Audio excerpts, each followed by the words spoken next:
Hello friends, welcome to healthy சமையல் vlog. எல்லோரும் எப்படி இருக்கீங்க ஃப்ரெண்ட்ஸ்? இல்லை நல்லா இருப்பீங்கன்னு நினைக்கிறேன். நம்ம இன்றைக்கி ஹெல்த்தி ரெசிபிஸ் என்னென்னு பார்த்தீங்கன்னா, மூக்கடலையை வச்சு ஒரு அடை செய்ய போகிறோங்க. எல்லோரும் சன்னா செய்வோம் பூரிக்கு, அப்படி இல்லைன்னா வேக வச்சு கொடுப்போம். இதில் ஏராளமான ஹெல்த் பெனிஃபிட்ஸ் இருக்குங்க இந்த மூக்கடலையில். கருப்பு இல்லைன்னா வெள்ளை எதுவாக இருந்தாலும் பரவாயில்ல. நம்ம இன்றைக்கி அடை செஞ்சு கொடுத்து பாருங்களேன், அவ்வளோ டேஸ்ட்டாக இருக்குங்க. எப்படி செய்கிறதுன்றதை பார்க்கலாம். அதுக்கு நைட்டே மூக்கடலையே ஊற வச்சுக்கோங்க. பாருங்கள், நல்லா ஊறிடுச்சு. கருப்பு இருந்தாலும் இன்னும் நல்லது தாங்க. இப்போ நம்ம அதை மிக்சி ஜாரில் சேர்த்துடலாம். சேர்த்துட்டு இதை அரைச்சிக்கின்னு வந்துடலாங்க. நல்லா அரைச்சி வச்சு பாருங்கள். இது ஒரு பவுலில் சேர்த்துடலாம். எல்லாத்தையுமே அரைச்சி இது கூடவே சேர்த்துடலாங்க. இது கடலைப்பருப்பு மாதிரி கூட 1-2 இருக்கிற மாதிரி கூட அரைச்சிக்கோங்க, அது உங்கள் விருப்பம்தான். இப்படி அரைக்கும் போது யார் வேணாலும் சாப்பிட்லாங்க, கடிக்கணுமன்ற ஒரு அவசியம் இருக்காது.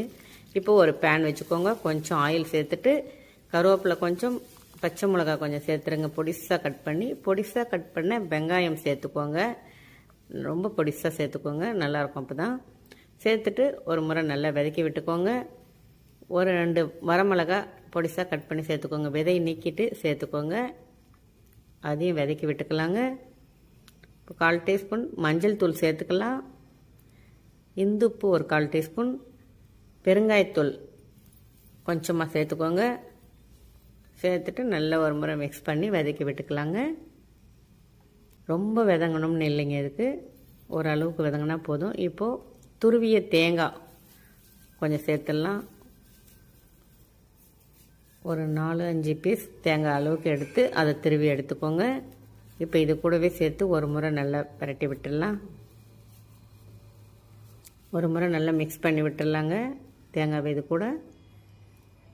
அவ்வளவுதாங்க. அதை இந்த மாவு கூட சேர்த்து விட்டுற வேண்டியது தான். சேர்த்துட்டு கொஞ்சம் உப்பு சேர்த்துடலாங்க. ஏற்கனவே வதக்கும்போது கொஞ்சமாக சேர்த்துருக்கோம், அதனால் பார்த்து சேர்த்துக்கோங்க. சேர்த்துட்டு இதை நல்லா மிக்ஸ் பண்ணி விட்டுடுங்க. பாருங்கள், நல்லா மிக்ஸ் ஆகிடுச்சு பாருங்கள். கொஞ்சமாக தண்ணி சேர்த்து மிக்ஸ் பண்ணி விட்டுக்கோங்க. ரொம்ப லூஸாக இருக்கக்கூடாதுங்க, அதனால் பார்த்து சேர்த்துக்கோங்க. இப்போ ஒரு பேன் வச்சுக்கலாம். அது சூடான உடனே இந்த மாதிரி மாவு எடுத்து அடை மாதிரி தட்டிக்கோங்க. இதுலேயே நான் 2 தட்டிக்கிறேன்.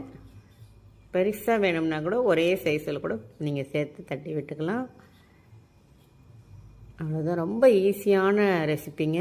டின்னருக்கு இந்த மாதிரி செஞ்சு கொடுங்க. வீட்டில் எல்லோரும் அடிக்கடி கேட்பாங்க. ரொம்ப ஹெல்த்தியும் வேறுங்க. ஆயில் கொஞ்சம் சேர்த்துடலாம், இந்த மாதிரி நல்லா ஸ்ப்ரெட் பண்ணி விட்ட மாதிரி. அதான் ஒரு 2 மினிட்ஸ் ஆகட்டுங்க. வெந்துருச்சு பாருங்கள். ஒரு பக்கம் நல்லா வெந்திருக்கு. திருப்பி போட்டுக்கலாம். இன்னும் ஒரு 2 மினிட்ஸ் அப்படியே வேகட்டும். சிம்மில் வச்சு வேக விடுங்க. அவ்வளோதாங்க. பிளேட்டில் மாற்றிடலாம். சூப்பராக நம்ம அடை ரெடி ஆகிடுச்சு ஃப்ரெண்ட்ஸ். எப்போவும் சமைக்கும்போது அன்போடு சமைங்க. சுமாராக இருக்கிற சமையல் கூட சூப்பராக இருக்கும் ஃப்ரெண்ட்ஸ்.